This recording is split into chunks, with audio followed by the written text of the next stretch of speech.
This program is rated PG. It contains themes and scenes which may not be suitable for very young audiences. Parental guidance is advised. Be advised that the views and opinions of the hosts and guests do not reflect those of the station.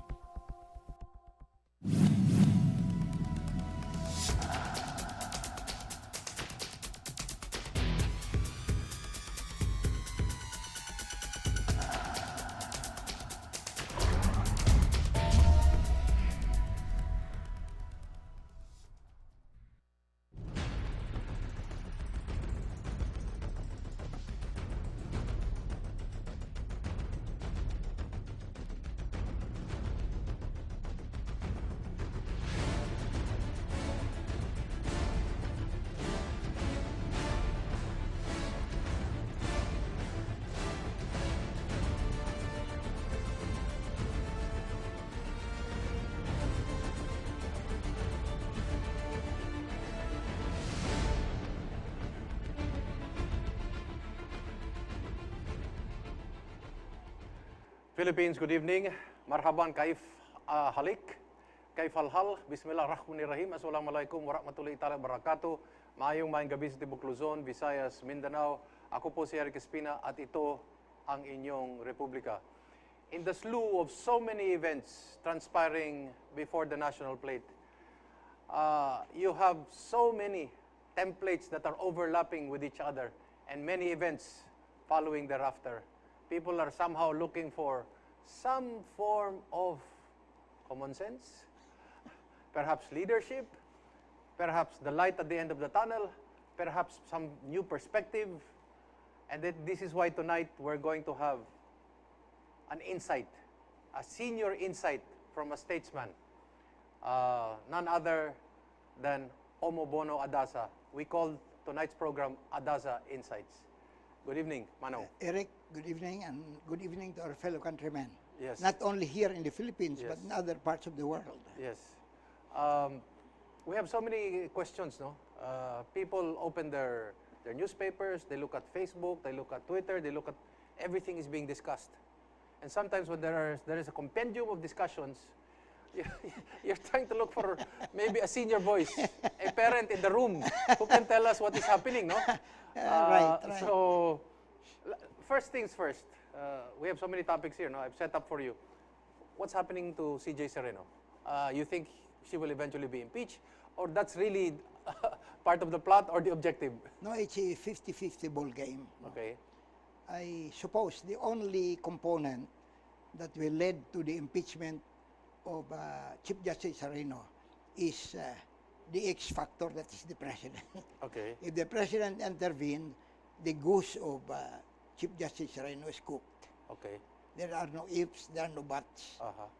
So it's the intervention of the president that will lead to his impeachment, her impeachment. Uh-huh. But if there is no intervention on the part of the president, and I suppose there may not be. Okay. There may not be. It's a 50-50 chance. Do you see hands, shadows of the palace also pushing for the impeachment of CJ Sereno? Yeah, it's very clear. Okay. The way these people argue in the lower house, Uh-huh. it's very clear. As a matter of fact, the lower house has not yet voted, but it's considered a done deal. Uh-huh.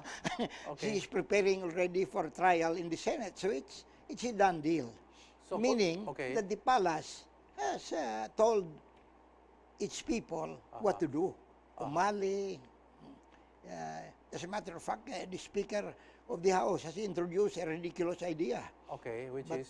so many ideas come from the Speaker which are ridiculous. Uh-huh. Like, Sereno can be removed without having to undergo through impeachment. Because he's talking about it being void ab initio from the very beginning. Because according to Speaker Pantaleon Alvarez, she violated one of the regulations where you're supposed to submit 10 years of the SALN. She only submitted less than 10 years. What do you think? But that's not, the point is, the moment you become Chief Justice Okay. of the Supreme Court, you can only be removed by impeachment. Okay. You cannot be removed to any other method. That's a very ridiculous idea. No? Uh-huh. Okay, assuming that it's void ab initio. Mhm. But when she was appointed Chief Justice of the Supreme Court, Fait accompli. Fait accompli, everything becomes moot and academic. Yes. Except that if she has committed crimes that are enumerated under Constitution, which would subject her to impeachment, then she could be subjected to impeachment. But no other way, no other method. There are observers who say that the Renato Corona doctrine will apply to CJ Sereno. Failure to declare her sal-en. No, that's during the impeachment. Yes, I'm already moving forward. That's They're already during the seeing that. impeachment. What do you think? The non-declaration Yes. of his Her assets. Yeah. But the fault of Corona, and I have written Yes. a book on the Corona impeachment, by the way. Yes, yes. If I have enough time, I'll Yes. write a book Okay. on the Sereno impeachment. Okay. As a sequel to the Corona impeachment. Okay. But the mistake of Corona was, she was the one who volunteered the information. If I were his lawyer, She volunteered her he volunteered the information that she did not declare all her. that she has so much in the bank. Okay. And the moment you do that, you are vulnerable. No, the mouth is a very important instrument. Words have meanings. And have implications. Have implications. The moment you let go of certain words, like what Corona did, he was a gunner, especially considering the climate in the Supreme Court, in the Senate at the time. As a matter of fact, no, I was not the lawyer of Corona. Yes, My yes. friend Cuevas was Yes. the lawyer of Corona. But I filed a petition with the Supreme Court disputing the validity of the impeachment because the impeachment of Corona was not, the articles of impeachment was not properly verified. Okay. And when they corrected, No the- personal knowledge. Yeah, no personal knowledge. Yes. They corrected it. It was wrong again. Uh-huh. So I brought that to the attention of the Supreme Court. But the Supreme Court did not decide the issue. Hands off. Hands off. It only decided the issue after Corona was convicted, and he accepted the conviction. And the Supreme Court said that the issue had become moot and academic. In this case, do you see the handwriting on the wall already? You have, how would I call it, the political tide pushing for her removal. And then when the trial happens, do you see also that there are certain justices within the Supreme Court who actually want her out? And who could also be subject to impeachment. Yes. according to Senator Trillanes, Yes. if the justice of the Supreme Court commit the same mistakes Yes. that Speaker Alvarez is proposing, Yes. removing her without benefit of the impeachment process, Yes, yes. they'll also be subject to impeachment. That's according to Trillanes.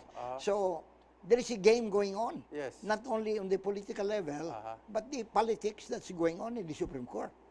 So there are two kinds of politics, the politics in the palace and the politics in the Supreme Court. Correct. Okay. Now, in the politics of the palace, they really wanted her. They really want her out. Politically, they want her Yeah, out. they want her out because there are so many things that will go up to the Supreme Court, Okay. like BBL. Okay. That will end up in the Supreme Court. Uh-huh. Like amendments to the Constitution, no? Okay. Charter change. Charter change. There are so many things that will go up to the Supreme Court. So they need a Chief Justice who will exercise the leadership in accordance with the political winds. They will end up with Antonio Carpio, who is very strong in West Philippine Sea and Benam Rice. No, but I doubt very much whether Carpio will become Chief Justice if the current disagreements between the palace and Carpio would go. But if, it's possible, however, to heal these disagreements, considering that Carpio comes from Davao. No? Okay.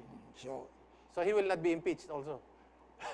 no, not not likely. But he's the most senior justice. in the Yes, Supreme precisely. Court. Under traditional precedents, Yes.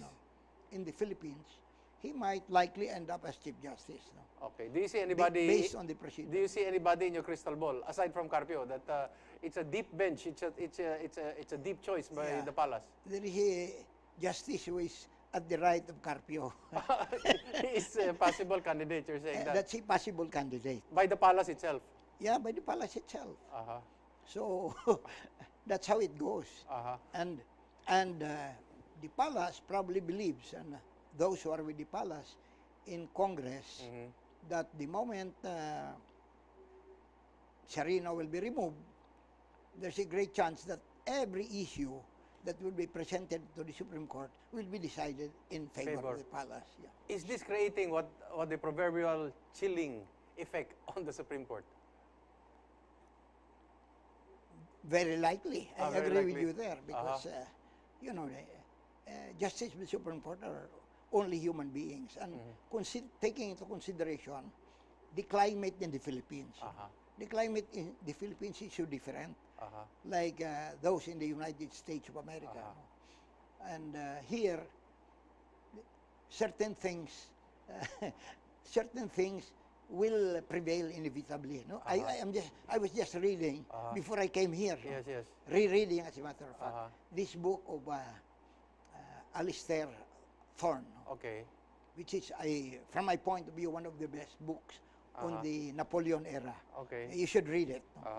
And he said there are two important levers Okay. in human decisions: Uh-huh.